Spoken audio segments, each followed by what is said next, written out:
oduu teenya jalqabaatiin fulbana 30 booda mootummaan hin jiru kanneen jedhanis kanneen qawwee qabataniifis biyya tanatti hin milkoofne jedhan qondaalli ABO duraaniitii fi PP ammaa Qajeelaa Mardaasaa. Qondaala ABO olaanaa keessaa tokko kan ture Qajeelaa Mardaasaa waa'ee Jawaar Mohammad garee waraana bilisummaa Oromootii fi garee faannoo irratti wantoota jajjabaa dubbatan. Bal'inaan isin biraan geenya. Oduu biraatiin balaa ibiddaa magaalaa Finfinneetti uumameen qabeenyi guddaan manca'e. Mootummaan immoo balaa ibiddaa kana dhaamsuuf helikooптara fayyadamuuf yaalee akka ture ibsameera. Gabaasa bal'aa dhageessu. Oduu biraatiin Ministeerri muummee Itoophiyaa Abiy Ahmed yaa'ii BRICS irratti hirmaachuuf Raashiyaa galan. Bulchaan Itoophiyaa kun Raashiyaatti qondaaltota biyyoota hedduu waliin wal argaa jedhamee eegama. Bal'inaan dhageessu. Oduu teenya xumuraatiif biyya alaatiin wayita ministeerri haajaa alaa Ameerikaa Israa'el seenuudhaaf jedhanitti Hizbollah rokkeetiiwwan hedduu Israa'elitti dhukaase. Kanaanis Israa'el dhiphina hamaa keessatti argamtii jedhameera. Gabaasa guutuu isin biraan geenyaa akkam jirtu daawwattootaaf hordoftoota Anolee Global Media. Odeeffannoo keenya guyyaa har'aa tokko jennee jalqabneeti jirra. Odeeffannoo keenya ijoo isaa amma dhageessan guutuu isaa isin biraan geenya. Haga xumuraa sagantaa keenyaatti dhaggeeffachuun yaada qabdan gara koomentiitiin nuuf barreessaa. Viidiyoon keenya namoota hedduu biraa akka dhaqqabuuf ammoo like, share, subscribe godhuun dagatinaa isiniin jenna. Kallattumaan gara gabaasa bal'aattiin isin qajeelcha.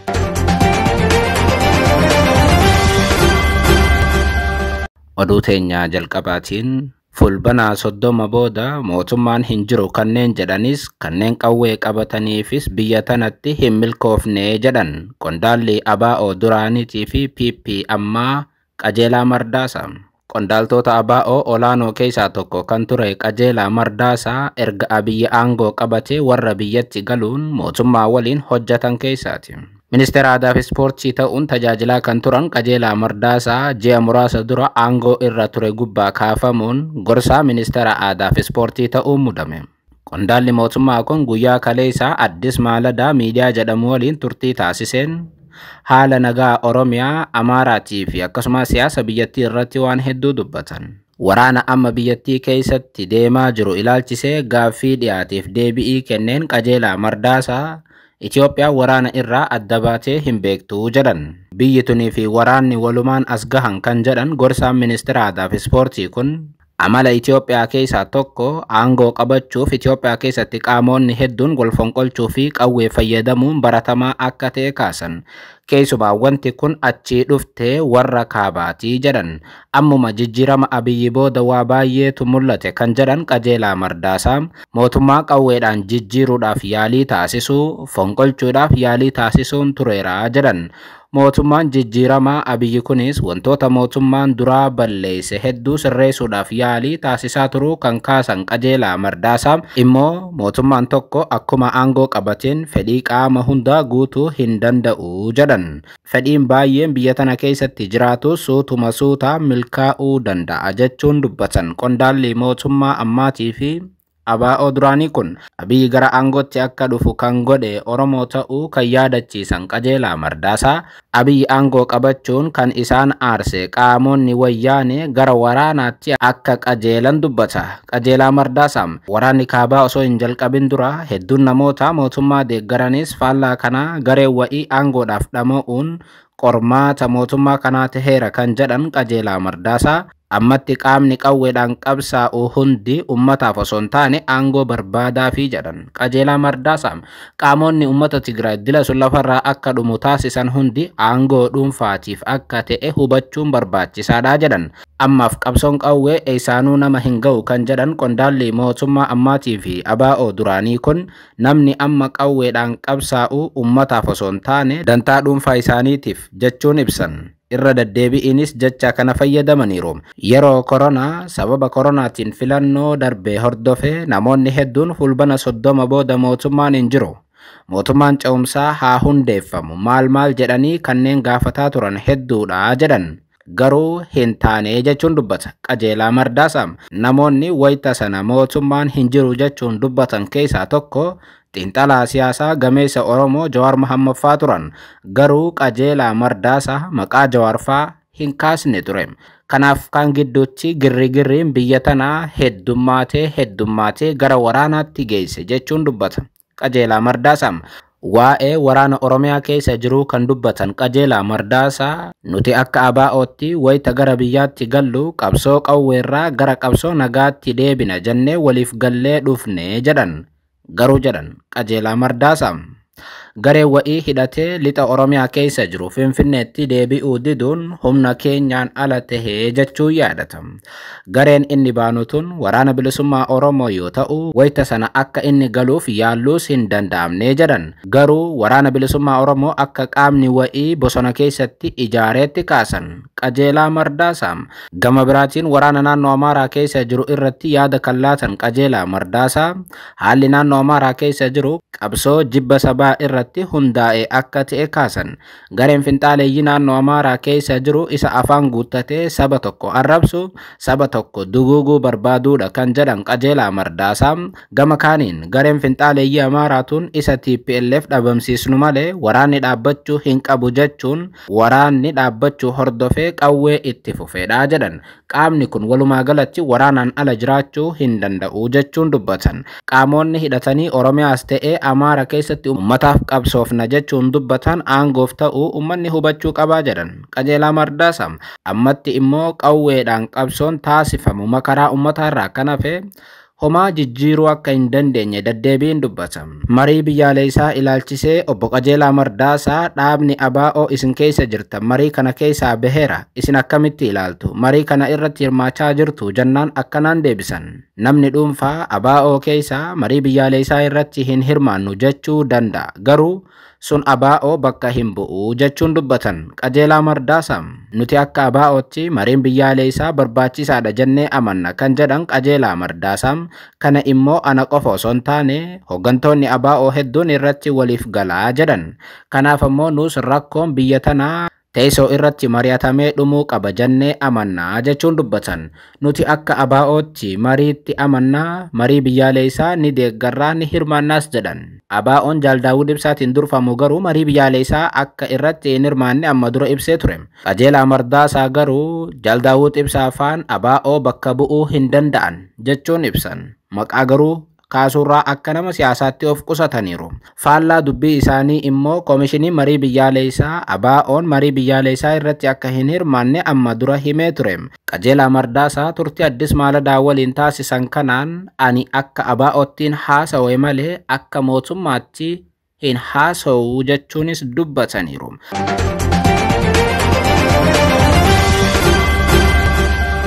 Oduu biraatiin balaa ibiddaa magaalaa Finfinneetti uumameen qabeenyi guddaan manca'e. Mootummaan immoo balaa ibiddaa kana dhaamsuudhaaf heelikooptara fayyadamuuf yaalee akka ture ibse. Halkan edaa sa'aa tokkotti balaa ibiddaa magaalaa Finfinnee kutaa magaalaa Addis Katamaa Markaattoo yookaan Agamsa naannawaa Shammaataraa jedhamutti mudateen qabeenyi hedduun barbadaa'eera. Balaa ibiddaa uumame kana hawaasni magaalaa Finfinneetii fi bulchiinsi magaalaa Finfinnee dhaamsuuf yaalii hedduu taasisanis balaan kun haga galgala keessaa naannawaa sa'aatii 8tti itti fufee qabeenya hedduu balleessaa ture. Balaa ibiddaa uumame kana to'achuudhaaf konkolaattonni ittisa balaatii fi ogeeyyiin bobbaafamu galgala wayita sa'aa 2tti koomishiniin hooggansa sodaa balaa magaalaa Finfinnee beeksisee ture. Koomishiniin hooggansa sodaa balaa magaalaa Finfinnee gama isaatiin magaalichatti balaa ibiddaa ka'e kana ka'umsii fi miidhaan balichi qaqqabsiise qulqullaa'ee uummataaf akka ifoomu ibsan. Balaan kun haga yoona maaliin akka ka'e garuu homaa hin jedhamne. Balaan kun uumame naannoo sa'aatii 5tti kantiibaa magaalaa Finfinnee Aadde Adaanech Abeebee balaan abiddaa uumame kun guutummaan guututti to'atameera jechuun miidiyaa hawaasaa isiitiin ibsite. Abidda kana dhaamsuudhaaf ammoo qaama isaan deeggare hundaas galateeffatte Aadde Adaanech Abeebee. Miidhaan qabeenya irra gahe gaddisiisaadha kan jette Aadde Adaanech Abeebee ka'umsa balichaa qorachuun ummataaf kan ifoomsinu yommuu ta'u hawaasni balaa wal fakkaataan akka hin uumamneef of eeggannoo taasisuu qabaa jette Aadde Adaanech Abeebee. Kantiibaan magaalaa Finfinnee tun halkan sa'a 5tti balaan abiddaa uumame guutummaatti to'atameera jechuun ibsitus hawaasni naannawa Markaattoo turan balaan sun haga sa'a 8tti akka hin dhaamin ibsan. Ibiddichi guutummaatti hin dhaamne manneen daldalaa hafan ibiddaan hin tuqamin akka hin gubanne sodaa qabna jechuun yaaddoo qaban eduma naannoo sa'aatii 8tti miidiyaa tokkoof yaada kennan. Hawaasni naannoo Markaattoo jiru namoonni bakkicha turan balaan ibiddaa sun galgala wayita maghriibaa yookaan ammoo naannoo sa'aatii 12:40tti akka ta'e himan. Balichi haga galgala sa'a 2tti hamaa hin turre kan jedhan jiraattonni naannoo sanaa erga mootummaan konkolaataa guurratee dhufe garuu balichi daranuu hammaatee jedhu. Namoonni bakkicha turan wiirtuu daldalaa keessatti suuqiiwwan tokko tokko ibiddaan miidhaa cimaan irra ga'uu siman. Qondaaltonni mootummaa gama isaaniitiin ammoo eda akka jedhanitti helikooптera fayyadamuuf carraaqqiin godhameera. Garuu bakka balaan kun itti dhaqqabeetti argamuu hin dandeenye jedhu. Gama biraatiin yeroo balaan abiddaa kun mudate namoonni maddi isaanii hin beekamne hedduu meeshaa fe'anii fudhachaa akka turan namoonni taatee kana ijaan argan ni himu. Namoonni eessaa dhufteen isaanii hin beekamne meeshaawwan suuqiiwwan keessa jiran hedduu saamaa turanii jedhu. Namoonni ijaan argan kun ammoo hanni raawwatameera jedhanii akka shakkan namoonni naannoo Markaattoo turan ni dubbatu. Balaa abiddaa amma uumame kana ilaalchisee bulchiinsi magaalaa Finfinnee amma dura odeeffannoo qulqulluu uummataaf hin kennine.